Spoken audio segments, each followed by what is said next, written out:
Shalom and welcome to another in our series of podcasts from Temple Beth Am, a dynamic center for conservative Judaism in Los Angeles. This is a recording of Rabbi Avi Havivi's weekly Siddur class. We're going to take a turn in Siddur class.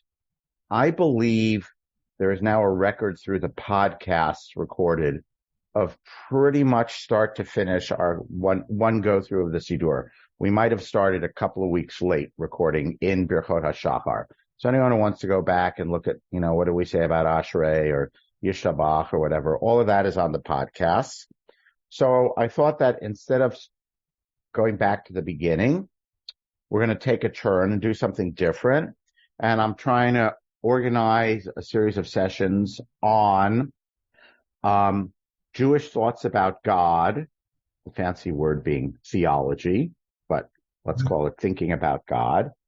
And some of that is going to pertain to the Siddur directly. Some of it will pertain to the Siddur indirectly. The indirect part, I'm going to, since you are all regular prayers, daveners, some of what we talk about is, sort of for you to sort out how that applies to your own individual davening. Some of it we will talk about explicitly. I think we'll spend a while, not sure how long a while will be, probably at least a couple of months, talking about Jewish ideas about God, not necessarily as they pertain directly to the Siddur. And then eventually we'll get to Siddur concepts like love, reward and punishment, revelation, chosenness, all these ideas that chapter headings that people have when they look at a Jewish theology book or book about ideas of the Siddur. So that's what we're going to do. Okay. And starting to talk about, and if you have any suggestions or things you think I ought to include, feel free to email me. This includes people out in podcast land. I'm abrahamhavivi@gmail.com, AbrahamHavivi, V as in Victor both times, @gmail.com, abrahamhavivi@gmail.com. Feel free to send me an email if there's something that you want to make sure we include. So we're going to start out for some weeks talking about Jewish ideas about God or theology. And because I have a historical bias, I can't help it. That's just the way I think. I always like to understand what came first and what came second. We'll start with what came first, which is the Bible, the Tanakh, right? So we're going to spend the next few weeks talking about ideas about God as we find them in the Tanakh. And for this, I am indebted in my thinking to two books. First one in particular, by a Bible scholar from JTS named Benjamin Sommer, Sommer, called The Bodies of God, not the body of God, but the bodies of God, plural. You can get it on your Kindle or whatever. It's a moderately dense book. And then easier, breezier read, because he's an easier, breezier writer, James Kugel's The God of Old. Kugel, Kugel. Kugel. And I'll try to repeat those names at the end and maybe next week also. So, we're going to start out talking about how God is imagined and described in the Bible. And over the next 3 sessions, I hope today is a complete session. I'm going to try to race through some material that if we had an hour class, we would go through more slowly. But a lot of the material is familiar to you. In today's session, we're going to talk about one idea of God in the Bible. And we're going to talk about the idea of, does God have a physical aspect? So for those of you who said, no, I want to talk about abstract God and how it applies to my prayers every day, you will be bitterly disappointed today. Sorry. Okay. Does God have a physical aspect? And I will argue, as Ben Sommer does, that in some passages in the Torah, God does indeed have a physical aspect or physical, let's call it manifestation. And this is what is called a malach, usually originally, which means a messenger, malach Hashem, a messenger of God. We end up then in English colloquializing that to an angel of God. And so we have some idea of, I don't know, a man who might or might not have wings or hidden wings under his cloak or something like that, who appears and disappears. So we're going to look at some passages today that are probably very familiar to you. And what we're going to try to say is, I want us all to try to take a step back and disabuse ourselves of the idea that God cannot have a physical appearance. So, of course, the Torah would never have said that.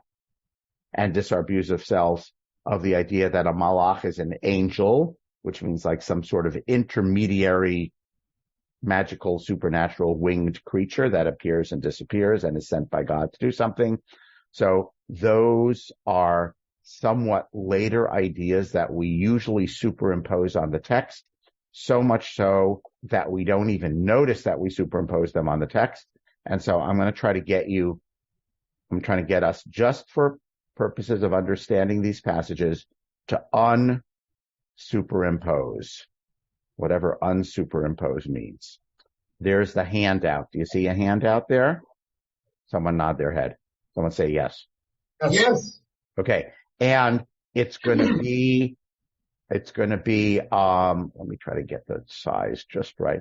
It's going to be with the podcast, with some of the podcasts, occasionally there's an actual handout.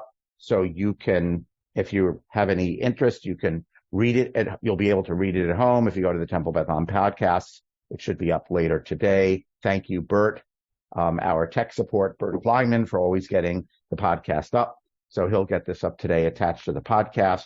I will only say for people out there in podcast land, this handout has God's name in it, the holy name of God, Yud, Hey, Vav, Hey. So if you choose to print it out, please do not dispose of it in the garbage. You can adopt, if you want, Rabbi Elliot Dorff's rabbinic responsum or tshuva. The things that have God's name don't have to go into Xerox. Things that have God's name don't have to go into a geniza. They can go into recycling. That's Rabbi Dorff's tshuva, that recycling is not the same thing as garbage. Or if you don't accept that tshuva, then don't print it out. Okay. So God's presence in the Bible, number one. Next week we'll talk about number two, the malach. Are there any questions about anything I've said so far? If so, please unmute. Okay. And questions does not mean I hope that you cover blah, blah, blah. You can send me an email on that. Okay. So, first story is the story from Genesis 16, Breshit, chapter Tet Zion, the story of Hagar's pregnancy and her mistress, Sarai, throwing her out to the desert where she almost dies, but she doesn't because she's rescued by a malach. Okay? So I know you know the story, so we're not going to read through all of it. And I'm scrolling down until she's out in the desert. She ran away. And I'm sorry, for some reason, this version, the English is from JPS, the Hebrew is from Sepharia. For some reason, I don't know. I haven't mastered Sepharia well enough to have verse numbers. I'll try to get someone to teach me how to do that. So I'm starting from, I don't even know what the verse number is in Genesis 16, but it's near the top of the page here, the way I scrolled it. The Malach Hashem. I'm even going to retranslate. It says a messenger of Hashem. I'm even going to say a Malach of Hashem in English, just to help highlight this. Okay? So she runs away to the wilderness. A Malach of Hashem found her by a spring of water in the wilderness, the spring, meaning the well, on the road to Shur, and said, Hagar, slave of Sarai, where have you come from and where are you going? And she said, I'm running away from my mistress Sarai. And the Malach of Hashem said to her, go back to your mistress and submit to her harsh treatment. Okay? And the Malach of Hashem said to her, I will greatly increase your offspring, and they shall be too many to count. So question one I just want to pose is, when the Malach of Hashem says, I'm going to increase your offspring. Who is that who is taking responsibility for increasing the offspring? Who is the I? Does that mean an angel is in charge of Hagar's offspring? Who is the Malach Hashem? Then we go on. The Malach of Hashem said to her, further, behold, you are pregnant, you shall bear a son, and you shall call him Ishmael, which, as we know, literally means God hears. Okay. Call this boy God hears. For Hashem has paid heed to your suffering. God has heard your suffering. And then the prophecy about what Ishmael is going to become. And she, meaning Hagar, at the end of this experience, called Hashem, who spoke to her, you are El Roi. El Roi means God who sees me. So Hagar referred to Hashem, who spoke to her. She called Hashem, Yud Kei Vav Kei, the holy, ineffable four-letter name, tetragrammaton. She referred to God, Hashem, as Ata El Roi. You are God who sees me. And that's why the well is called Be'er Lachai Roi, the well of the living one who sees me. That is literally what Be'er Lachai Roi. And then the summary, and in fact, she had a son, and Avram, it's interesting, Hagar got the prophecy of what to call him. Avram, her husband, gave him the name Yishmael, God hears. So let's just pause and digest the story. Hagar runs away, and she's, going to die in the desert. We know that story. And then a malach of Hashem appears to her and says, I'm going to summarize, I will increase your offspring. You should call this offspring God hears, for God has heard your suffering, paid attention to your suffering. And then at the end of this, let us call it encounter. Hagar, by the way, notice there's nothing about here in this encounter about the malach going away or disappearing. Okay. But Hagar calls Hashem, who appeared to her, quote, she calls Hashem, you are El who sees me. You are God who sees me.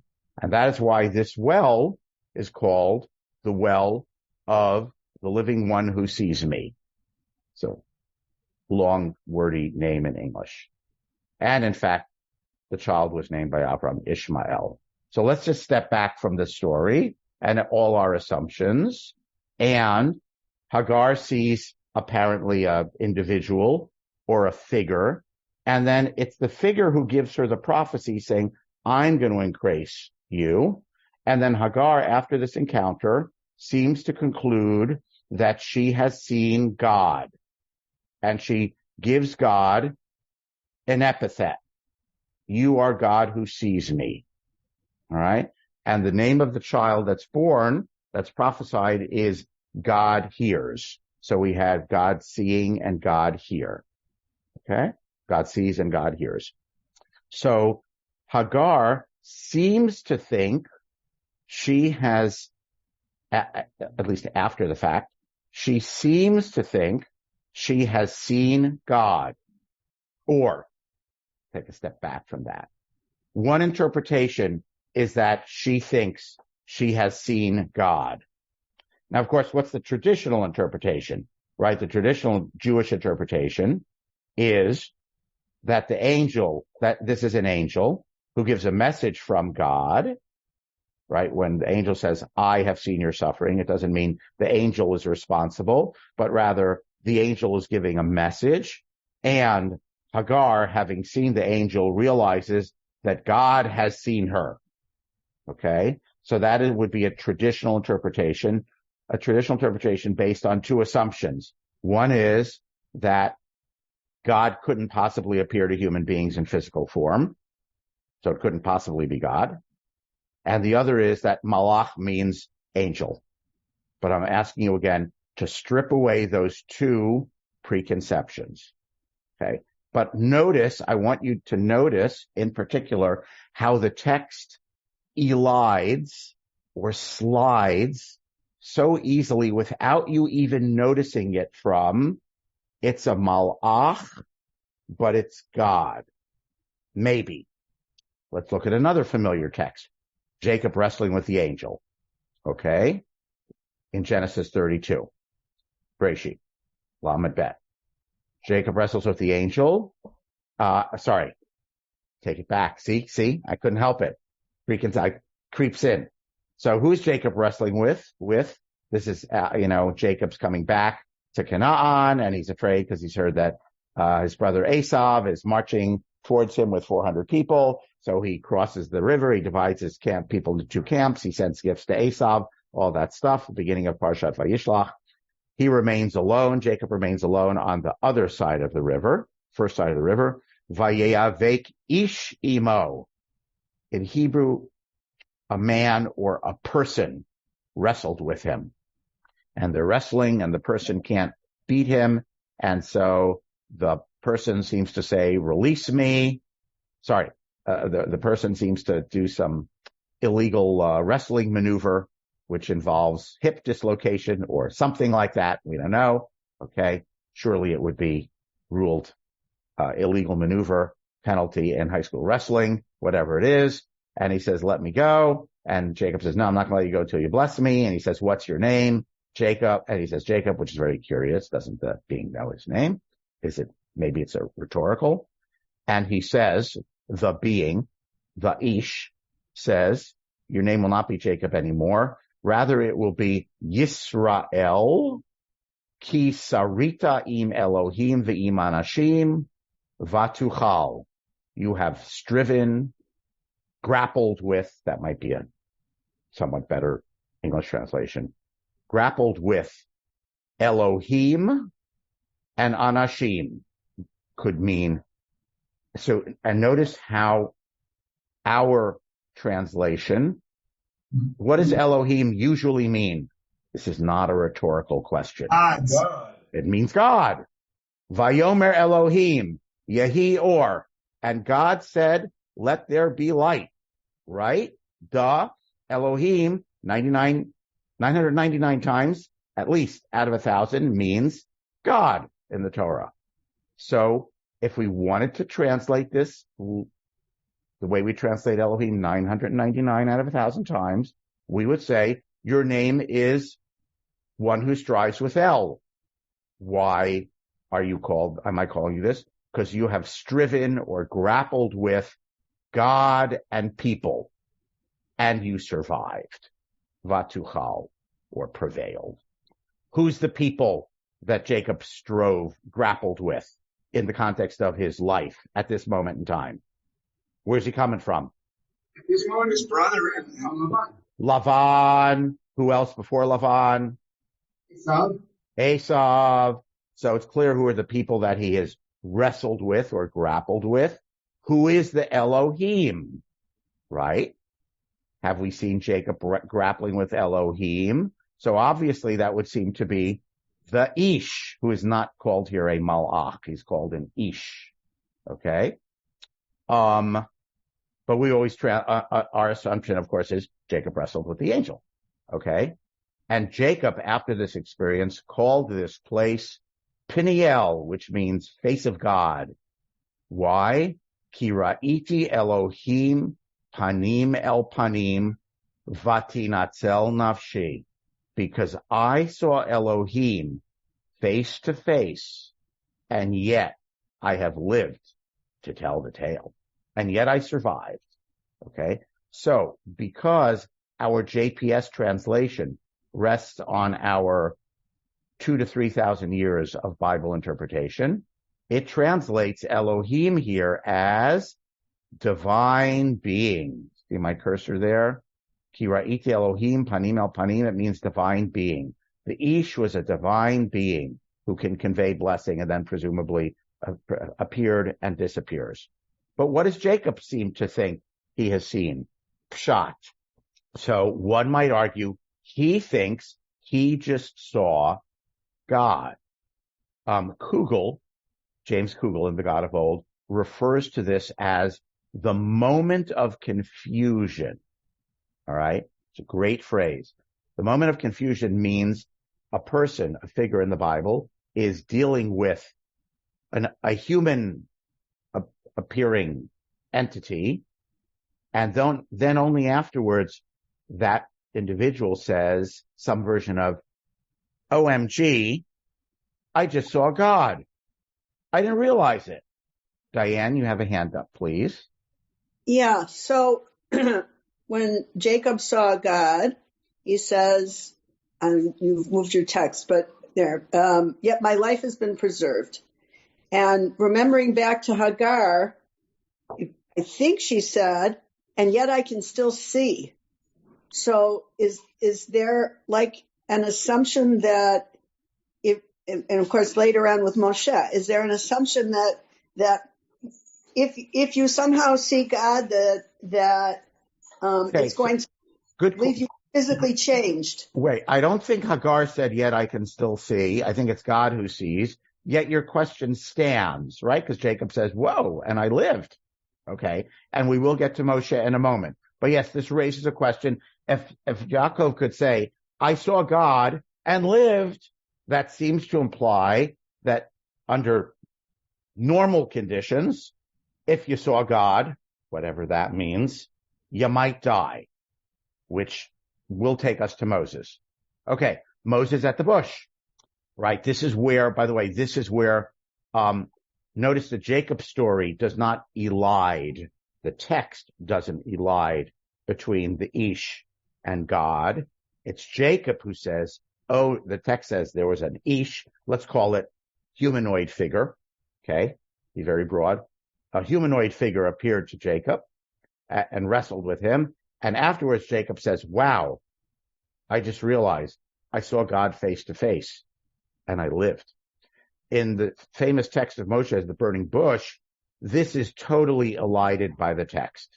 So Moshe, Exodus, Shemot chapter 3, comes to a place called, when he's shepherding the sheep in Midian, comes to a place which is called, I'd like to point out, Har HaElohim, the mountain of God. And a Malach Hashem, again, I'm going to untranslate messenger, and I'm going to say a Malach Hashem appeared to him from the flame. Moshe says, oh, I better go take a look here. This bush is not consumed, even though it's on fire.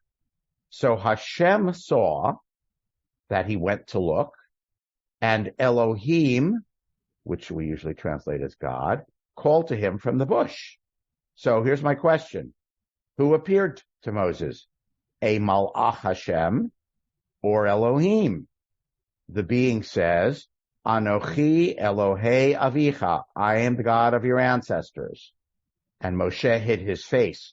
Ki Yarei Mehabit El HaElohim, because he's afraid to look at God, as Diane would point out, because he read the book of Breshit, and he knew what Yaakov said. Oh my God, I saw God and lived. So God's going to appear. I'd better not look. Vayomer Hashem, God said, I saw the suffering of my people, and I have heard them, and so I'm going to come down to take them out of Egypt. Okay? So notice what you may or may not have noticed before. I don't know. Show of hands. I don't think I can see everyone. How many people have noticed this before? Raise your hand. That it was a Malach Hashem who appears, but then all of a sudden it's Hashem is speaking. So some of us have noticed this before because we're careful readers, right? So a Malach Hashem appears, and Hashem says, I have seen the suffering. And Moshe realizes that it's God, and he turns his face to block his face because he is afraid to look at God. I'm going to skip text 4. You can look at it at home. It's from the book of Judges. If you don't want to do the handout, you just want to jot a note down. It's Judges 13, which is a Malach appearing to Manoach and Mrs. Manoach, giving them a prophecy about the miraculous son who's going to be born to them, who is Shimshon, Samson. And at the end of it, when the Malach goes up in a tongue of flame and disappears, Manoach says, oh my God, we're going to die because we saw God. And his wife says to him, no. If God wanted to kill us, God would not have accepted the sacrifice we offered and given us this whole prophecy about the child. Okay? So there's another story about a malach, and then the person says, oh no, we're going to die. And his wife says, no, we're not going to die. If God wanted us to die,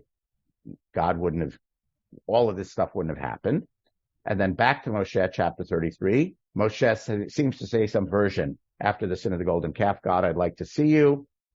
And God says, here, text 5, Exodus 33, near the end of the chapter, Lo tuchal lirot et panai. You can't see my face.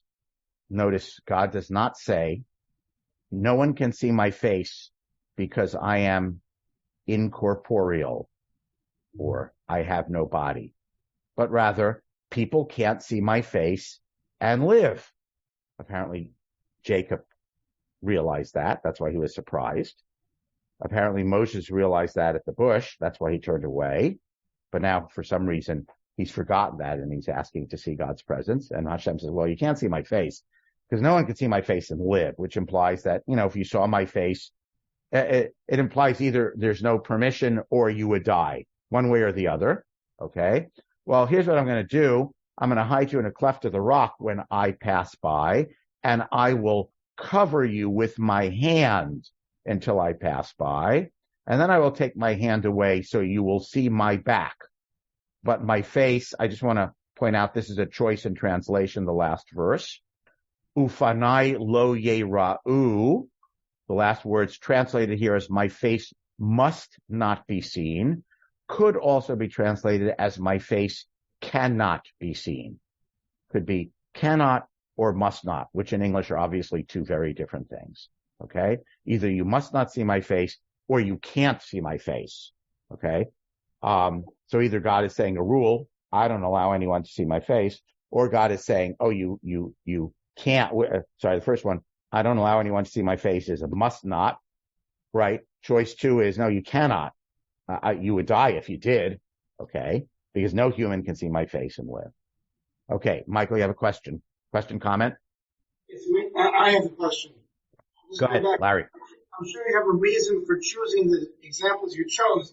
You didn't choose another example, which is kind of a flip, which is Vayera, which starts off. Okay, pause. I'm going to interrupt you. Very good question. Thank you. I'm going to interrupt it. So there are other passages that one could look at of angels appearing and God speaking. One of them, which Larry remembers, is the beginning of Parshat Vayera, when the angels appear to God. It says, and God appeared to him in the heat of the day. And lo, he looked up and there were 3 people there, which actually suggests that God could be 3 people, right? Who are referred to later in the chapters on Anashim or Malachim. There are other passages also. These are not the only ones where there's a malach and then God speaks. Okay. So we could find other passages. I've brought you some of the most glaring ones. All right. I am going to stop screen sharing, and we're totally at stop time, but I'm going to take 2 minutes to wrap up, and then you can think about this during the week, next week, and we'll talk about it more next week. So there is, for the moment, I'm going to call it a line of thinking in the Torah. And I know that the book of Judges is not in the Torah. Thank you.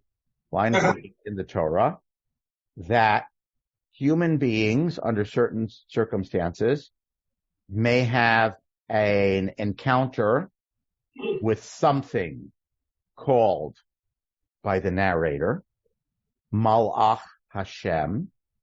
The Malach never says, I am a Malach, but something called a Malach Hashem.